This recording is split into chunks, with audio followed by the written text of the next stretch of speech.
Welcome. This is Lab 6.1, question number 4, and we're using the FIFO cost flow assumption for the inventory. Perpetual inventory system. FIFO is our cost flow assumption, and we're producing an income statement. So let's make sure we get everything kind of set up here. Southgate Inc. is the name of the company, and it tells us that it's for the year ended December 31st, 2014. I'm going to start with the sales section. And we're going to calculate the net sales because we have sales discounts and sales returns and allowances over here. We're also going to calculate cost of goods sold. So our sales, we're using the same information as we have for the first 3 questions in this lab. So the amount of the sales is going to be 400 units at $25 each, so $10,000. And so that takes care of sales. Sales discounts and sales returns and allowances would be the next couple of things we need to add in here.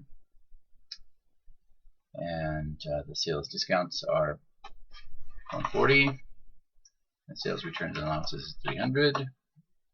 So the total of those two is 140 plus 300. So our net sales amount will be, well, we actually probably let's cancel over there, and then we end up with net sales for 10,000 minus 440 or 95.60. Then we subtract cost of goods sold, and that number's up here, but there's actually no number there. So using our FIFO assumptions, we sold 400 units. And those 400 units would be the oldest 400 units because they're the first ones in the pipeline. So 400 units, 300 units out of beginning inventory, 22, plus another 100 out of the January 1st purchase at 21, so 8,700. That will give us our gross profit of the difference between those two. Not a particularly profitable business. 860 is our profit from there. And then we're going to subtract operating expenses. And those operating expenses take 2 characters. Selling expenses. We're going to sell some room to work here. And then we're going to put in a bunch of selling expenses, and then we'll have total selling expenses. And then we'll have general and admin expenses. And room to move, total general and admin expenses. And that will give us our total operating expenses. And there we'll have an income or loss from operations. So let's assume it's, well, we know pretty sure, since we only have 860 of profit from sales, pretty good chance this is a loss, so let's just put that in, loss from operations there. And then if you scan quickly here, we have interest earned, we have rent earned, we have interest expense, so there's a number of other items which would fall into the category other revenues and expenses. And that will give us income before tax, and then of course net income. So that basically sets up the structure that we need. Now we need to fill in a few more pieces.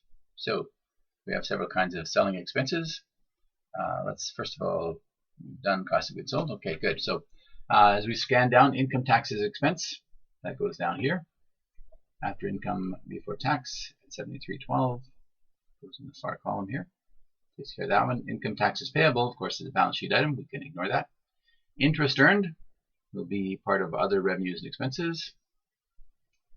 So we have interest earned, and that amount is 34,500.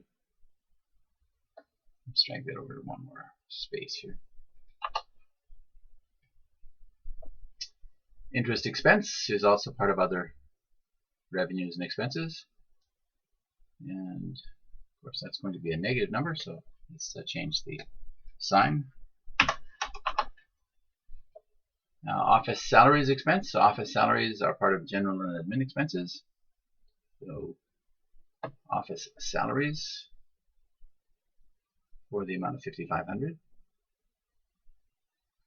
Office supplies, also part of general and admin expenses, for 3,600. Rent earned would be part of other revenues and expenses, because I'm not in the business, presumably, earning rent, but it's much more profitable than our regular business, it seems. Rent expense on the office space would be general and admin for $3,400. Rent expense on the selling space would be a selling expense. So there's our first selling expense for $3,800. Then we have sales salaries expenses for $10,100. And store supplies. Store supplies presumably would be part of selling as well. Okay, so that takes care of everything except for income taxes payable, which is a balance sheet item. We don't need to put it on the income statement anywhere. Now let's do a little math.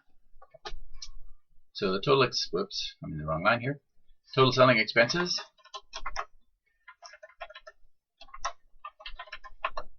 $19,000. Our total general and administrative expenses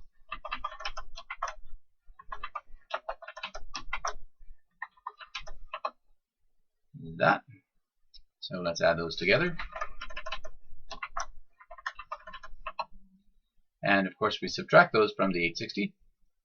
So 860 minus 31,500 gives us a loss from operations of minus 30,640. The net of all of these items, add them all up,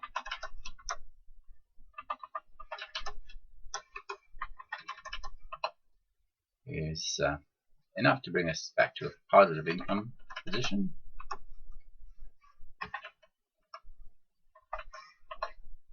$35,360 is our income before tax. Subtract the tax on that.